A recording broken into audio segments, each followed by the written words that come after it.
Bonjour, je vous propose au travers du chantier de la bibliothèque qu'on a ici en fond d'écran d'aborder les différents apprentissages du bloc de compétences 4 intitulé Organisation de chantier. Vous avez ici la note de cadrage actuelle de ce bloc de compétences. On voit que l'étudiant sera mis en situation d'un technicien bureau d'études ou des méthodes, puis d'un chef de chantier, voire plutôt en troisième année, d'un conducteur de travaux. On va aborder les différents apprentissages année par année.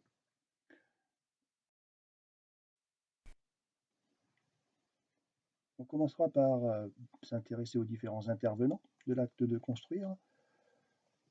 Qu'est-ce qu'un maître d'ouvrage? L'architecte, quel est son rôle? Le bureau de contrôle.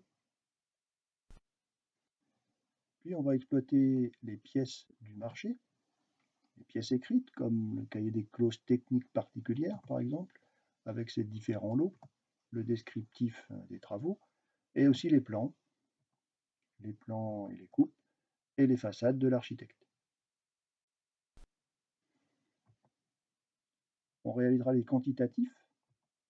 Par exemple, sur le plan de fondation, on va quantifier les semelles filantes et le terrassement nécessaire à la réalisation de ces semelles.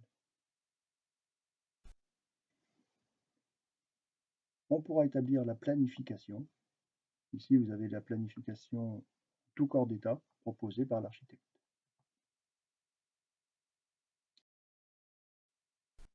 En deuxième année, on poussera l'étude un peu plus loin d'un point de vue technique. L'architecte voulait du béton brut, par exemple, sur les parois extérieures de notre bâtiment, avec la trace des banches, des outils de coffrage.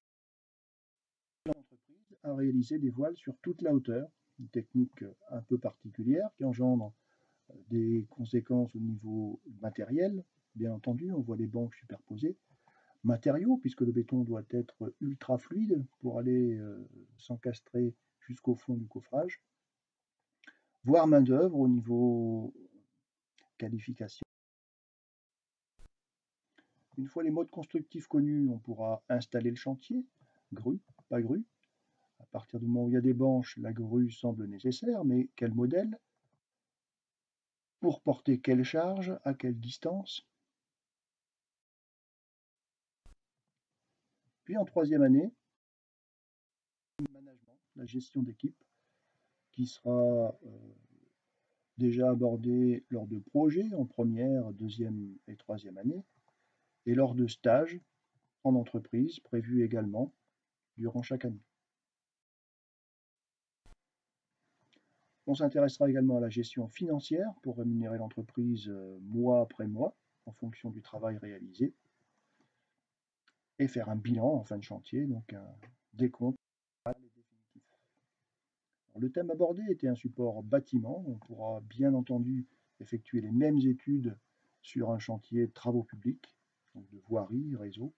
Ici, vous avez le travail d'un étudiant en DUT deuxième année qu'on pourra reproduire sans problème dans ce nouveau but. Je vous remercie de votre attention.